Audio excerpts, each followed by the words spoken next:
the front grille actually looks a little bit different. So on the left-hand side, that's the gas, and then on the right-hand side, this is the hybrid.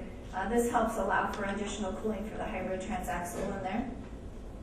And you can see here, this is the differences between the wood grain trim. So base and sport have the silver. The limited has what we call the satin mahogany, and then the hybrid is a lighter wood called birch wood grain. Now the meters look a little bit different too. The gasoline version will have a red tint to it, and the hybrid will be blue. And let's take a look at our hybrid synergy drive. Our hybrid synergy drive system is very similar to what we currently have. We have a 3.3 liter V6 engine, and that produces 208 horsepower, but when you combine the hybrid system with it, it's a total system output of 270 horsepower. For our fuel economy numbers, as you can see here, 27 city, 25 highway, and 26 combined. This is under the new EPA rating, of course, as well. And again, if you were to reverse that and put it into the 2007 numbers, we're getting about 1 mile per gallon of better fuel economy with this heavier vehicle. And as you see here, there's no two-wheel drive option. It only comes with four-wheel drive, the hybrid. Gas comes with two or four-wheel drive. And this is a SULEV, super ultra low emissions vehicle. Extremely clean for an SUV, of course. I mean, in some states, our Prius is a SULEV, so you can see how clean that is. Now let's look at what's under the hood here. We have our 3.3 liter V6 engine here, as you can see. Then we have under here, this is our MG1 and MG2. What that means is motor generator 1 and motor generator 2. One acts as a motor, one acts as a generator. And back here, we call this MGR, which means motor generator in the rear. This is what makes the system a four-wheel drive system. We call this four-wheel drive with intelligence, and it's an on-demand system. So you don't turn this on or off. It's basically for on-road enhancement, traction enhancement. It makes the decision when you need that enhancement. And this also, having this system here, because it is an electric motor generator, it also helps with the regenerative braking. So it also, just like our front motor, when you're coasting or braking, it's taking that energy and it's storing it into the high voltage battery in order to charge the high voltage battery. So this is what our high voltage battery looks like. It produces 288 volts of electricity. It's under the second row seat. Nobody really knows it's there. It doesn't work as a seat warmer or anything. It's pretty hidden.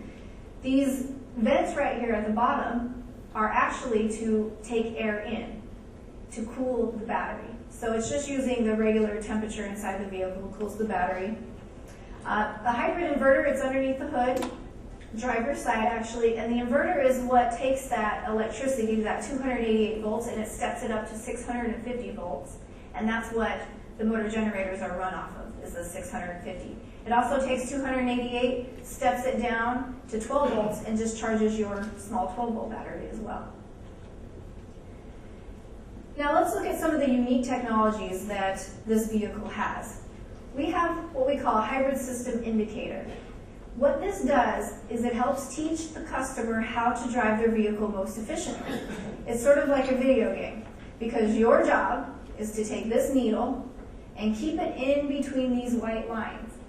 So, for example, you're driving, let's say you're driving at about 25 miles an hour. You're going to get about 3 bars that light up.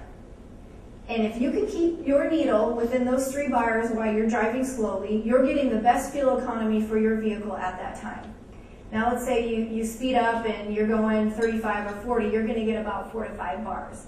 And that's all you're going to get. Once you go past that speed, you're on your own. You're not getting the best fuel economy anymore. So, but what this is doing, it's just a teaching aid. That's really all that it's doing. It's teaching you to stay nice and light on the throttle. You know, no heavy on and off, because that's what kills your fuel economy. This could be in a gasoline vehicle. You could drive like this on your own, but it's something that we're doing to help teach the customers that you can get better fuel economy out of your vehicle if you just stay nice and easy on the throttle. And this is actually not calculated into the EPA number, and we did some testing on this, and excuse me, the engineers got about 8% better fuel economy for driving around with this, using this all day. So it is definitely something that's very helpful. Another system, EV mode. This turns your vehicle into an electric vehicle. There's some parameters that you need to follow, however.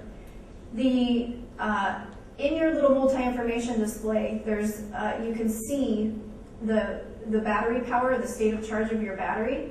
It needs to have 4 bars. It needs to be charged up to 4 bars for you to go into EV mode. The engine coolant temperature needs to be above 158 degrees, which you won't know that, but the vehicle will tell you that actually. If the engine's cold and you try to go into EV mode, on that little multi-information screen, it will tell you that the engine isn't warm enough yet. You also, once you're in EV mode, you need to stay below 25 miles an hour. So this is just really good for traffic conditions. You're finding a parking spot, you're at a drive-through. There's plenty of times that you really don't need your engine running. Definitely when you're on the freeway and things are moving really slow. And like I said, when you're going through a drive-through and you're sitting there for a few minutes, there's really no reason to have it on. So this is what this is for. This is kind of a driver-controlled system. Depending on your state of charge of your battery, you can go between 1 and 2 miles. So you're not going to go fast and you're not going to go far, but it is our first technology attempt of letting us turn our vehicle into an electric mode-only type vehicle. And I think, like I said, this is the first attempt, and I think we're going to see some really new, great things coming down the line as well. Now, this is the light that will come on in your dash when you're in EV mode. Now, let's say you hit the throttle really hard because you need to get out of the way of a bus or something. It's gonna turn your engine on and it's going to kick you out of EV mode, and you hear a little beeping noise, and this goes away, so you know you're out of it.